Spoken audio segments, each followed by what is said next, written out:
whoa.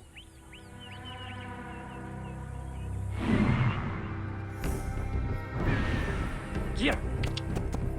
Yeah. Whoa.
Yep. Get in.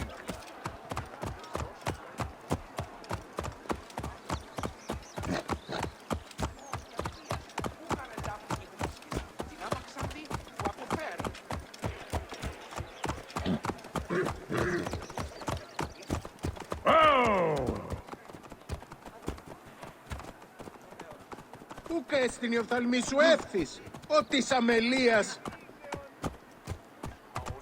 Here. Χαίρε. Hey, whoa. Yep.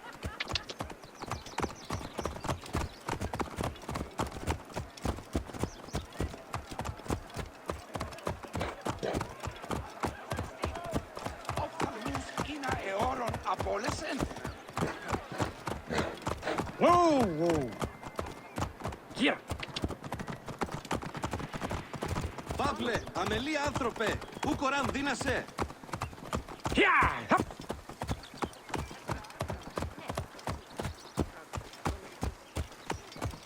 Εσού ελάβνην ου γιγνοσκόμην γε, γης βέλτιστος. Δόξα σου, ο Θεός ημών, δόξα σου.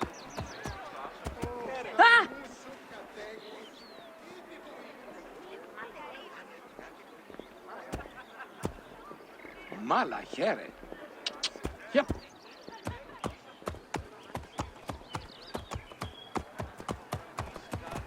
Δία δε νέο γη, ου κοράς βλάξ.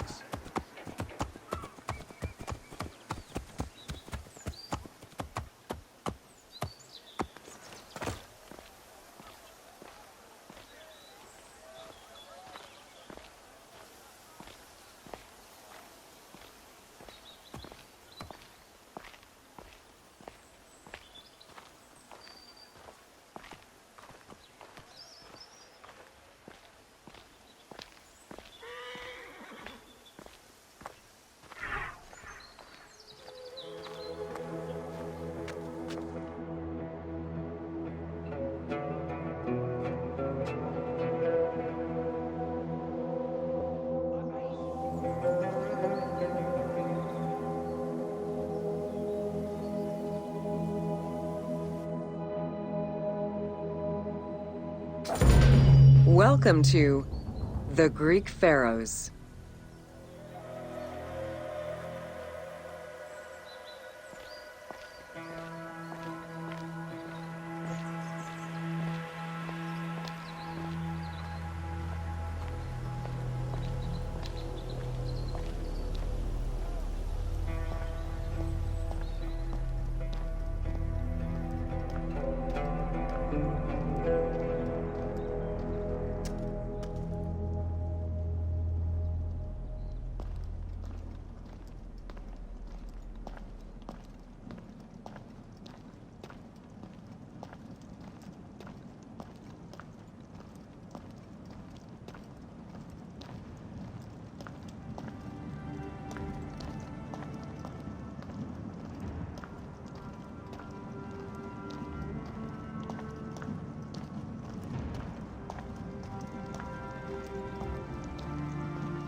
Pharaohs were considered divine incarnations of the gods. As an avatar of the gods living on Earth, the pharaoh's role was to preserve fundamental values and universal harmony by removing chaos, Izfet, and ensure that justice, Mot, prevailed. The pharaoh, by divine ancestry and through multiple offerings, was the bond that unites the world of men to the world of the gods and allows the maintenance of the cosmic order.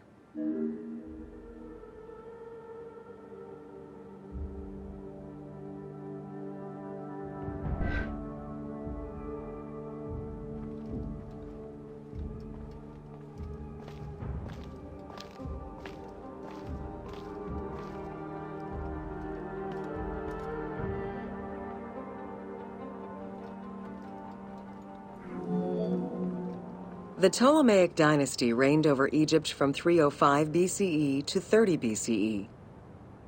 The dynasty was called the Ptolemies of the Lagids, in recognition of the founder of the dynasty, Ptolemy Lagos, a Greek general and close friend of Alexander the Great.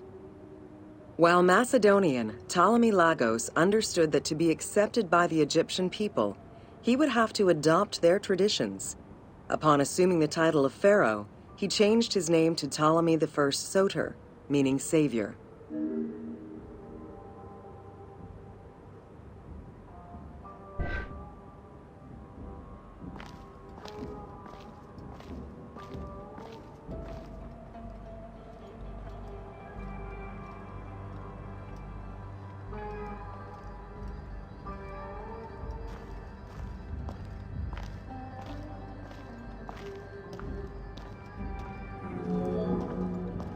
Born in 356 BCE, Alexander the Great went through a hasty education in the affairs of the kingdom before integrating into the Macedonian army, where he quickly rose through the ranks.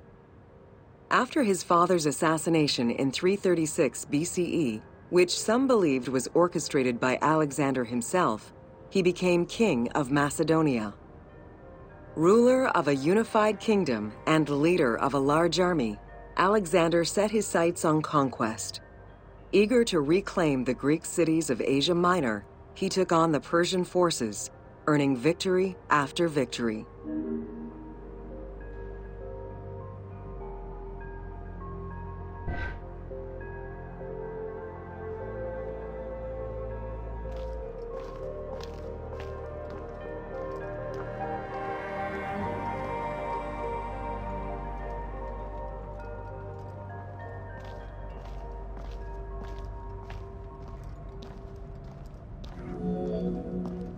Ever victorious, Alexander the Great marched on, laying siege to city after city until he reached Egypt, where the Persians were defeated yet again.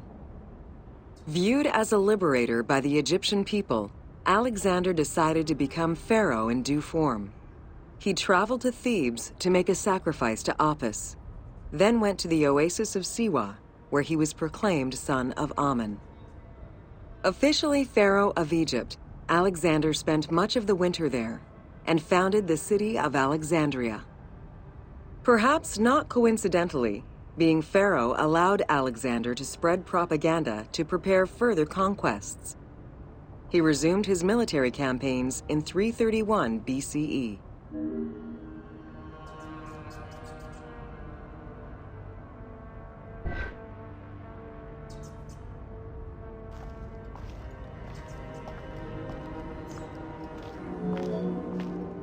On his deathbed in 323 BCE, Alexander the Great gifted the satrapy of Egypt to Ptolemy Lagos. Perfectly aware of the value of Egypt, Ptolemy ensured not only the stability of the country's borders, but also its economic and military development. At the same time, he worked with the Egyptian elite to maintain the internal order of the country. By 305 BCE, Ptolemy, well respected both in Egypt and in the Mediterranean, was at the head of the largest fleet of the Hellenistic world. Ptolemy officially took the title of Pharaoh of Egypt in January 304 BCE, on the anniversary of Alexander the Great's death.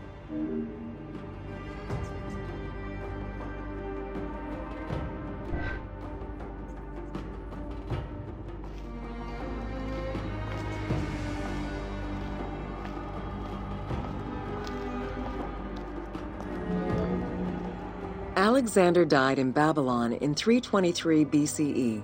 His remains were placed first in a solid gold sarcophagus, and then within another.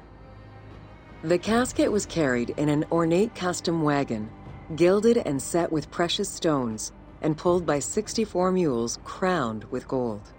The funeral procession was diverted to a grandiose temple in Alexandria, built in the conqueror's honor under the orders of Ptolemy I.